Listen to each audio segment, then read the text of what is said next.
newspapers sensationalize Tut's curse and report when a premature death strikes anyone who enters the tomb. Multiple men are later killed by gunshot, including an Egyptian prince who was shot in the head by his wife.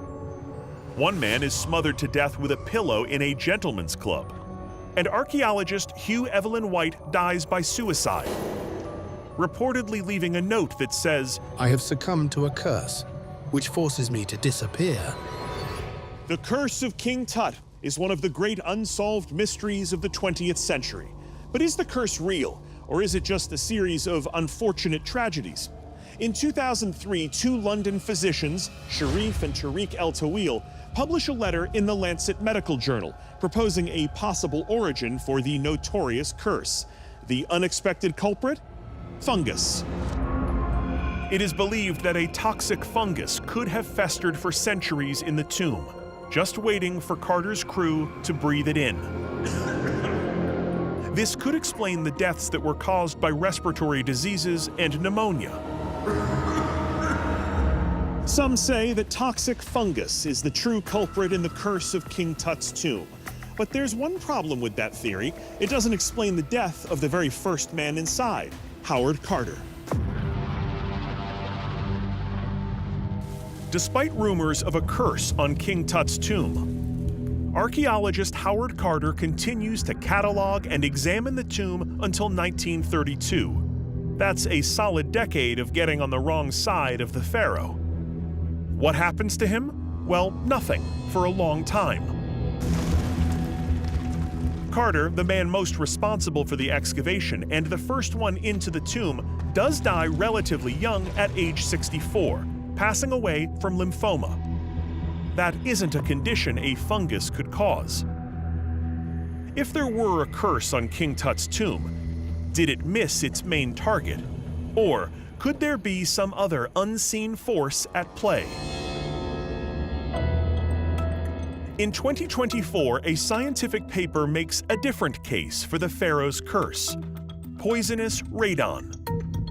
Bioarchaeologist Rosalind Campbell has studied the theory and believes it makes sense. Radioactive gas could explain the mysterious deaths. So the symptoms of radon poisoning can be very similar or identical to the symptoms of different types of cancers. One of the things that we know about limestone is it emits radon, which is a radioactive gas.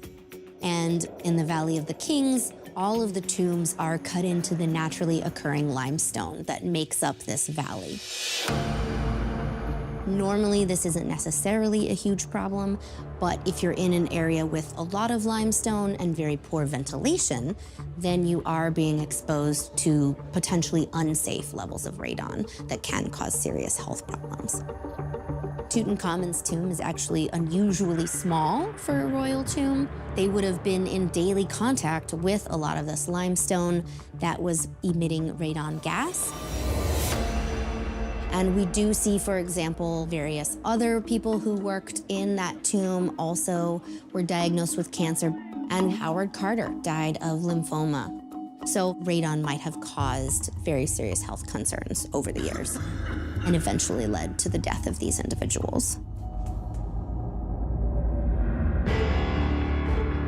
The curse of the tomb of King Tut has fascinated and frightened adventurers for over a century. Did Howard Carter and his team die because of an honest-to-goodness Egyptian curse? Well, the newest evidence suggests the shocking string of deaths may have been caused by a hidden earthly power, be it fungus or radioactive gas. Still, that doesn't explain the visitors who were shot, smothered, or committed suicide. Today, though, most of the tomb's 5,000 artifacts are housed at the Grand Egyptian Museum. Tutankhamon himself is sealed in an airtight case, with no signs of danger for visitors. It seems he and his curse are now safely at rest.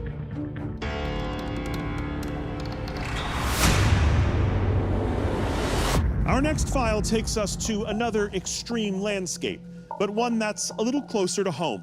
Just north of Las Vegas, near the infamous Area 51, You know, the top secret military base that may or may not be hiding UFO wreckage and alien corpses. Anyway, it's here that a lone explorer made a strange discovery that captured the attention of millions on social media. But then, Kenny Veach vanished without a trace, leaving the world to wonder what happened to him.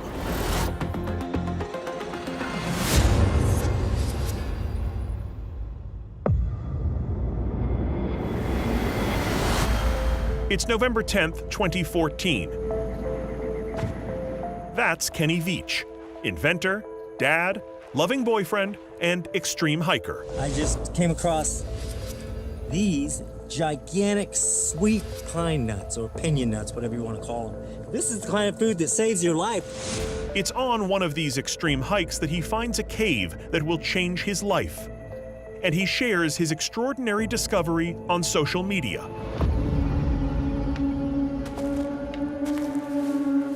I found a hidden cave. The entrance to the cave was shaped like a capital M. But as I began to enter this particular cave, my whole body began to vibrate. Suddenly, I became very, very scared.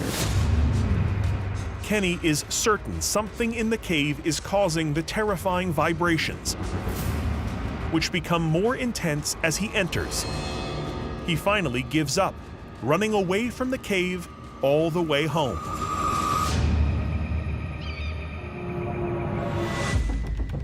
Kenny's posts about the terrifying experience quickly gain a following. But commenters suggest he is exaggerating or was just dehydrated. Kenny feels challenged to prove them all wrong. I talked to some people on YouTube and I told them, hey, I'm coming out here, you know, because they kind of called my hand. And something about that cave just spooked me. The closer I got to it, the crazier my body felt. I gotta relocate it. If I do, I'm going in there. I'm gonna put on my light, walk in there, see if I find anything. We'll see. Kenny spends an arduous day looking for the cave with no luck. I didn't find the cave. I'm not real happy about that.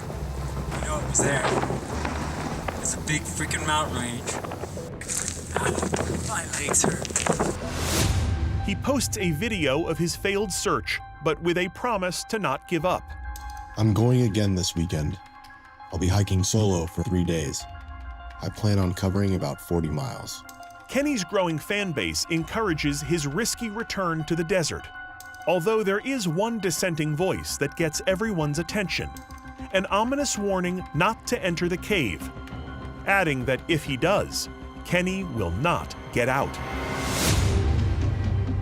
On November 10th, 2014, Kenny straps on his gun and ventures into the Mojave Desert on another 3-day quest to find the M Cave.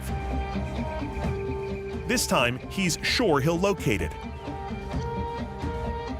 But 4 days later, Kenny's girlfriend reports him missing. No one will ever see Kenny Veach again. Kenny Veach has gone missing in the desert during his search for a mysterious cave. The Red Rock search and rescue teams are dispatched, and his car is quickly located. Ground teams scour every peak and canyon, but they find nothing. Then, 8 days after Kenny was reported missing, they find his cell phone, which miraculously still has battery life. It is found right next to the derelict mine where he filmed his previous attempt to find the strange M-shaped cave. The authorities lower a camera into the mine shaft, expecting the worst. No trace of Kenny is found. After many heartbreaking weeks, the official search is called off and Kenny Veach is assumed dead. But how did he die? It's possible that Kenny had an accident. Perhaps he was bitten by a snake or succumbed to the elements. But Kenny was an experienced outdoorsman who should not have fallen into misfortune so easily. Some have even suggested that he might have committed suicide. But if he was dead in the desert, Why has no one ever found his remains, his clothes, or his camping supplies? The one thing authorities did find, Kenny's cell phone, raises more questions than answers. Those following Kenny's disappearance find the cell phone discovery odd. Why did it take 8 days to find the phone in such an obvious spot? And how could the phone reportedly have a charged battery after more than a week? Some believe the phone was placed there, but by who and why? The fact that Area 51 is nearby helps fuel the speculation. Many believe that Kenny got too close to a restricted area, perhaps uncovered a secret that the government could not allow to go public. Some propose that the vibrations Kenny felt were the result of a non-lethal weapon. Some have suggested even alien technology. So, we got a guy missing, trying to figure out what the truth is.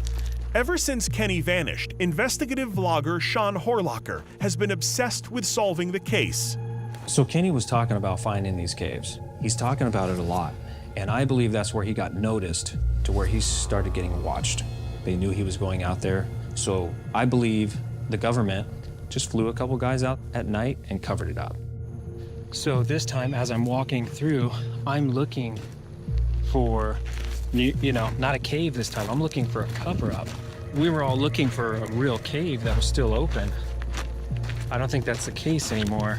That changes everything. So while I'm walking down that, maybe it's 4 to 6 miles, I start hearing things walking behind me.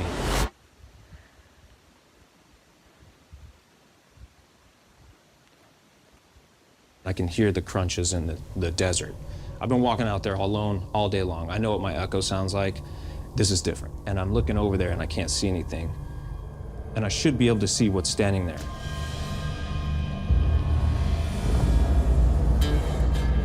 So unless it was laying on the ground, every time I looked over there, I don't know, it wasn't there.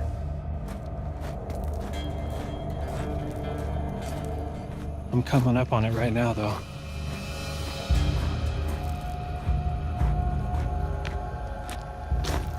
That's all very natural looking.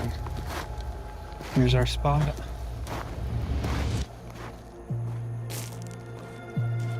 One of the things that drew me to this case was Kenny witnessed something that the government did not want the general public to know about, and maybe why Kenny's not here anymore.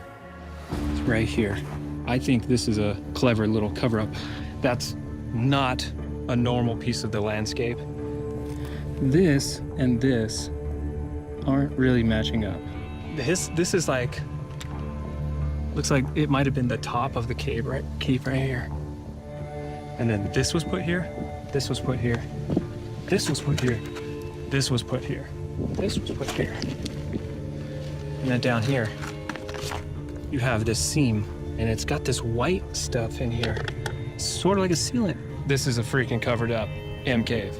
Perhaps the most convincing evidence that this is the M cave was the physical effects Sean experienced after being close to the barricaded entrance. Something's hitting me right now. I start getting sick, like deathly ill. This is where that cave was that Kenny witnessed, but it's covered. So when we talk about the cave being covered up, a lot of people think that is some kind of impossible task. And really, I don't think it's that hard at all. The area Kenny went hiking in is actually triangulated by 3 military bases. Nellis Air Force Base, Creech Air Force Base, and if you want to call it that, Area 51. It's not really a military base, it's a private base, but a lot of military involvement, obviously. So this is on a national wildlife refuge that sits in between all these places. Creech Air Force Base is right next door. Okay, you could easily, at night, fly 2-3 guys in by helicopter with a jackhammer, a couple small tools, and they could easily chip that off and move those rocks over. It also looked like they were kind of fused together, so maybe there was a chemical agent that was used to kind of blend that, or a master mason was there making it look exactly like the mountain, or trying to. And for me, To think that there's not underground operations or tunnels connecting all those bases together is naive. And being someone who's worked in law enforcement for 6 years, just doing that type of work, it's why I didn't like this. It didn't sit well with me. You know, Kenny's got a family, and it's not right. I see someone that goes missing like that, and it felt like injustice. And so it's part of the reason why I went out looking for him. I was a little disappointed that no one else had looked for him. And so I kind of felt obligated to get out there. Intrigued by Sean's discovery, I've gone back through Kenny's final video before he disappeared. The kind of cave I'm looking for is deep and it's dark. I wanted to see if he recorded this same strange rock formation, or perhaps it was still an open cave. And there it is. It seems Kenny really was at the exact same strange place Sean found. Even more haunting, listen to what Kenny says as he seems to pause here 10 years ago. It's about level with the ground, like in an area like this. So I really got to keep my eyes peeled because I don't want to pass it. If this is the M Cave, it's as if Kenny instinctively knew where it should be. Whatever happened that day in the desert, there is one thing we can sincerely say. Wherever Kenny is, we hope he's at peace. I'm Josh Gates. Until next time, travel adventurously.